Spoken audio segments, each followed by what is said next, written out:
Right now, before you do anything else, I need you to stay with me for just 2 minutes. Because what I am about to share with you isn't something that found me by accident, and it didn't find you by accident either. You are here right now, at this exact moment. And that isn't a coincidence. Something bigger than chance brought you to this screen, at this hour. In this week, there are days in a year when heaven isn't simply open to your prayers. There are days when heaven is actively, urgently, and intentionally reaching toward you first. Days when God does not wait for you to knock, He comes to the door Himself and calls your name clearly. The 13th of March, the 14th of March, the 15th of March, these are those days. And if nobody warned you, if nobody told you what these 3 days carry, you would walk right through them. You would treat them like any other ordinary Thursday. Friday, Saturday, you would make your coffee. You would scroll through your phone. You would move through your routine without a second thought, and you would never know what you walked past. A door, a real, actual, God-placed door, not a metaphor, and not just a feeling. A door that heaven positioned specifically in the path of your life during these 3 days of March. A door that carries your name on it. I am not sharing this to place fear in your heart. I would never want to do that. Fear isn't what I carry when I come to you. That isn't what this moment is about. I am here because I know what happens when someone misses a season like this. I have seen it up close. And personally, I have sat beside someone I love deeply and watched what just a few distracted days cost them for the many long months that followed after. And I need you to hear what happened to her.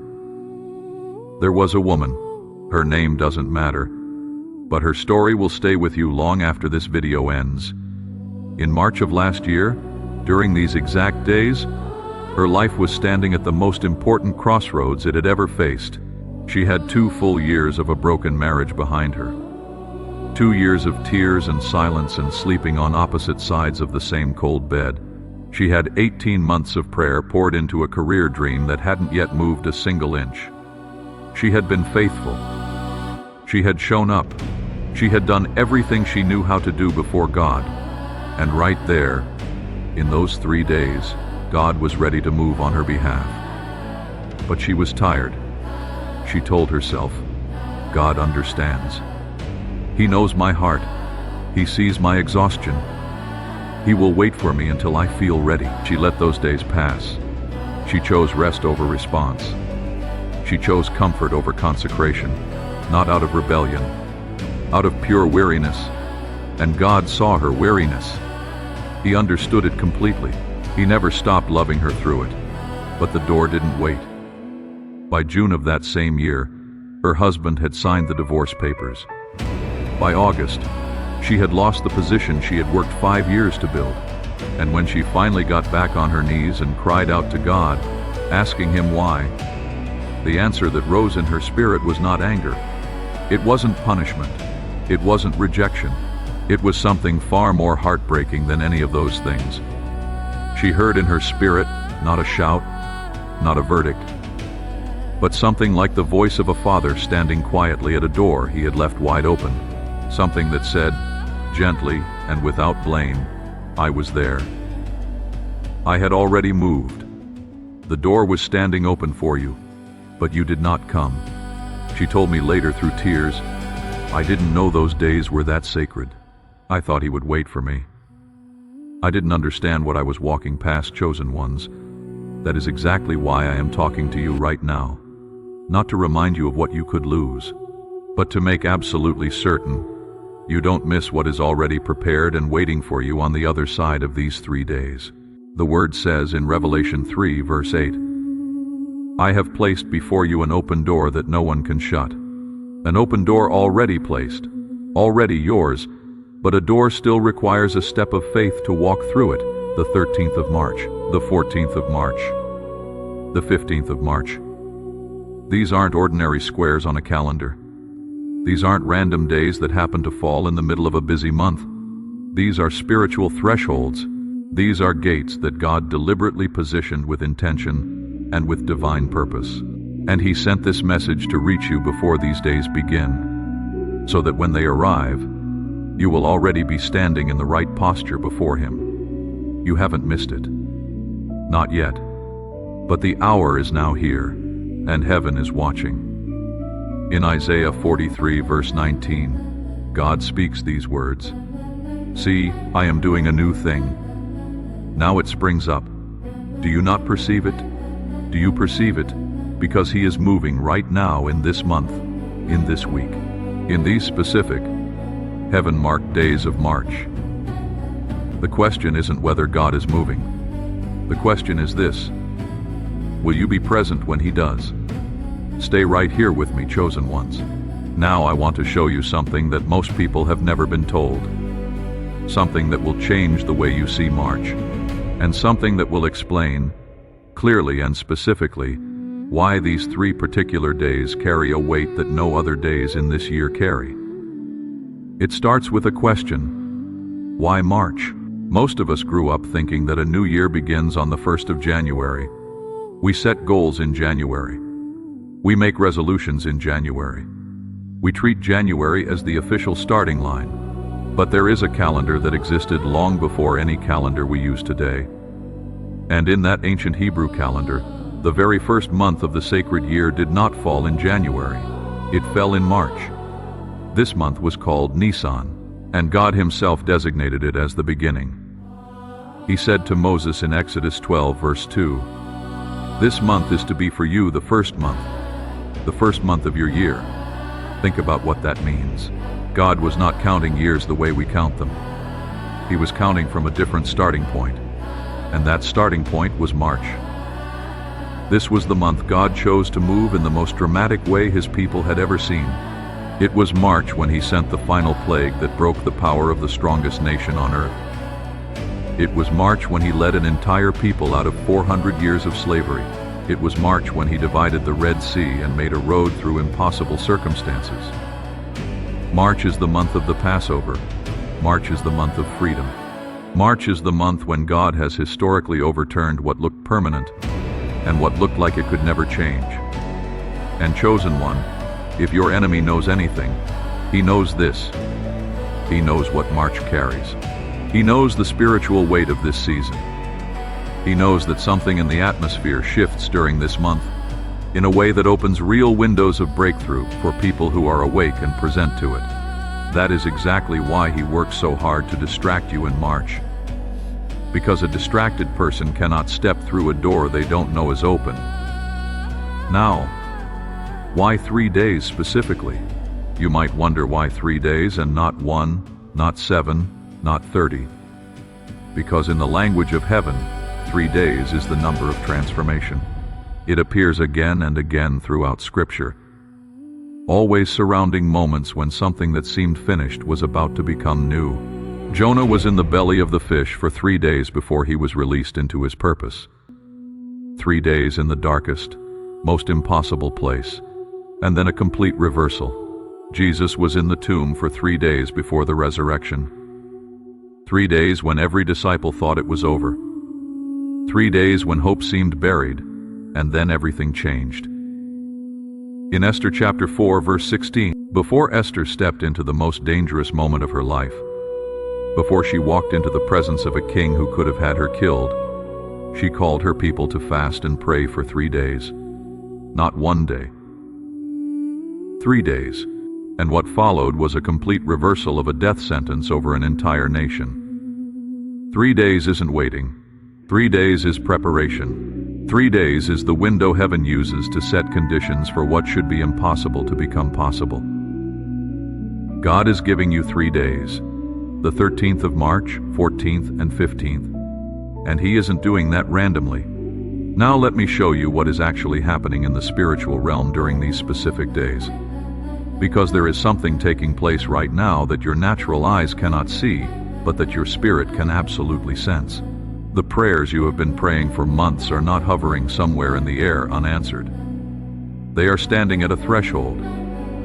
Answers have already been released from heaven, but answers require alignment on this side to fully land. They require a person in position. They require someone awake and present and in conversation with God. Think of it this way: you can send a package to someone's house. But if no one comes to the door, the package sits on the porch uncollected. The gift was sent, but not received. Your prayers created a delivery. These 3 days are when you come to the door. And here is what heaven is asking right now, in this very season, about you personally and specifically. Is this person in position? Are they praying? Are they listening? Are they fully awake to what this moment carries? Those are not rhetorical questions. They are real. And how you move through the 13th of March, 14th and 15th is the answer you give. Your obedience speaks. Your presence speaks. Your willingness to show up in prayer during these 3 days speaks louder than any words you could say about your faith. This is not about performing for God. He is not impressed by religious activity. He is moved by a heart that turns toward Him and stays turned. So turn toward Him in these 3 days. Stay turned. Let how you live during the 13th of March, 14th and 15th be the answer heaven is asking for. Now let me show you exactly what each of these 3 days carries for you. Most people come into a spiritual season with excitement. They pray hard, they declare bold words, and then wonder why nothing shifts. What God is calling you into during the 13th of March, 14th and 15th is something deeper. 3 very specific movements of the Spirit. Each day carries its own assignment. Honor all 3 and something shifts at a level you haven't seen before. Let me walk you through each one. The 13th of March isn't a day for big prayers. The 13th of March is a day for honest ones.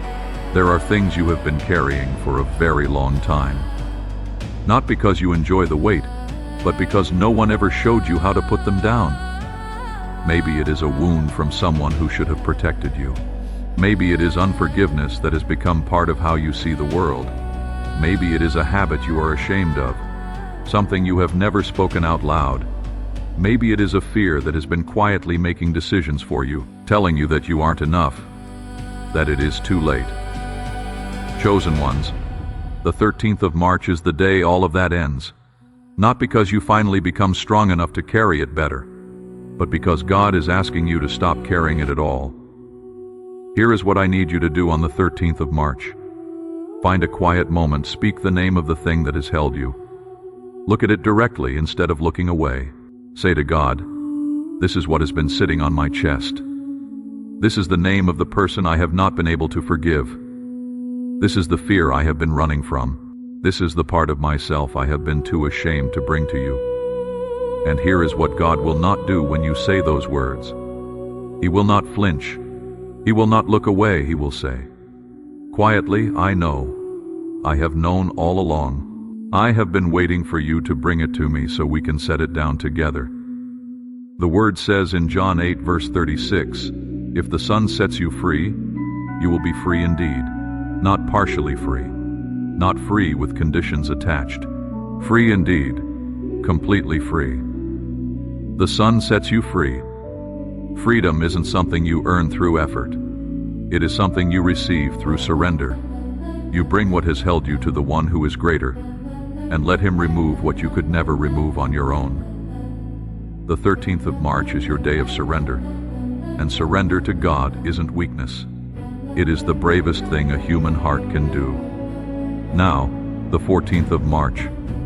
After you have laid down what you were carrying, something unusual happens. You become quiet in a way you have not been in a long time. That quiet isn't emptiness, it is space. Space God can now fill with something He has been wanting to say to you. The 14th of March isn't a day for you to do much talking. The 14th of March is the day you listen. There is a difference between talking to God and talking at God.